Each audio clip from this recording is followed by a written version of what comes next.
Hello and welcome to the Weekly Forex Outlook at XM.com. The highlight for dollar traders next week will be the core PCE price index. Will this data confirm bets of 2 Fed rate cuts in 2024? We'll also discuss data coming out in Japan and Canada and the potential reactions in their respective currencies. I'm Maria Pachordes, and joining me to discuss all this is Senior Investment Analyst Harlan Vospisuros. So Harlan, last week we got softer than expected CPI numbers in the US, and this week retail sales numbers were weaker than expected.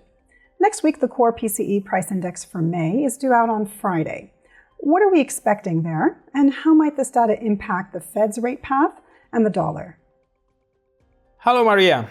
Yes, indeed, we got softer than expected CPI numbers and weaker retail sales.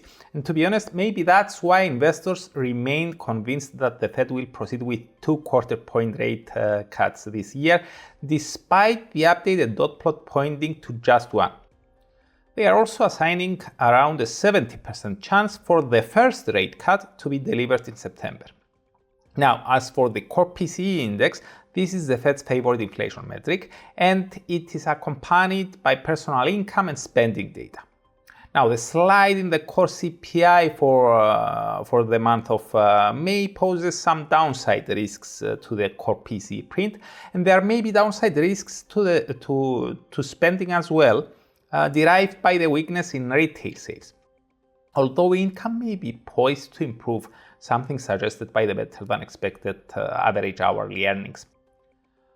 Overall, though, another set of economic data pointing to cooling consumer demand may further solidify expectations of 2 quarter-point rate cuts by the Fed and perhaps increase the probability for officials initiating the process in September.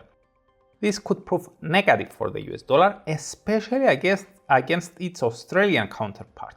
Remember that at this week's meeting, the RBA maintained its neutral stance, while Governor Bullock revealed that they discussed the option of raising interest rates. Turning to Japan now, at last week's meeting, the Bank of Japan decided to keep rates unchanged.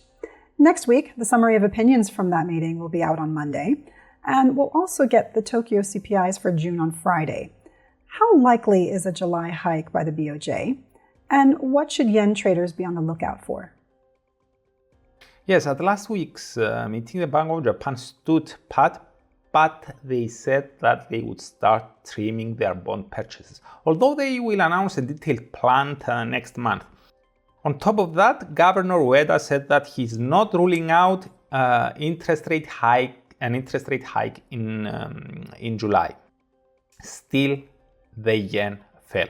Perhaps that was because some market participants were expecting more concrete signals about the July hike and a potential slowdown in bond purchases. This is also evident by market pricing, where the probability for a 10 basis points hike in July has dropped significantly to around 27%. Ahead of the decision, that chance was more than 65%. Now, all this suggests that yen traders will dig into the summary of opinions for clearer hints on how likely a July hike is.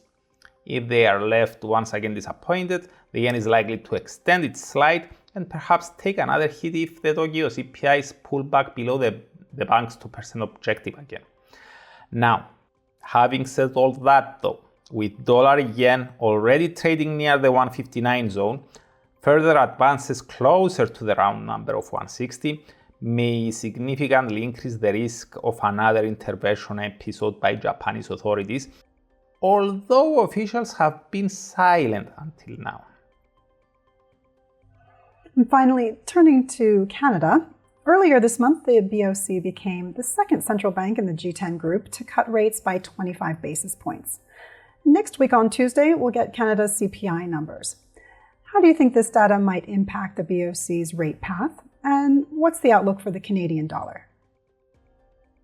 You are very correct, Maria. The Bank of Canada cut interest rates at its latest meeting, with Governor Macklem signaling that it is reasonable to expect further reductions if inflation continues to cool.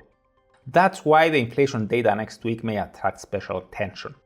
The probability of a back-to-back rate cut at the upcoming gathering currently rests at around 62%, and should next week's data reveal that inflation continued to trend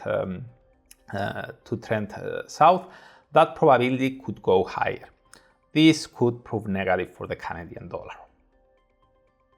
Harlamos, thanks so much. This was the Weekly Forex Outlook here at XM.com.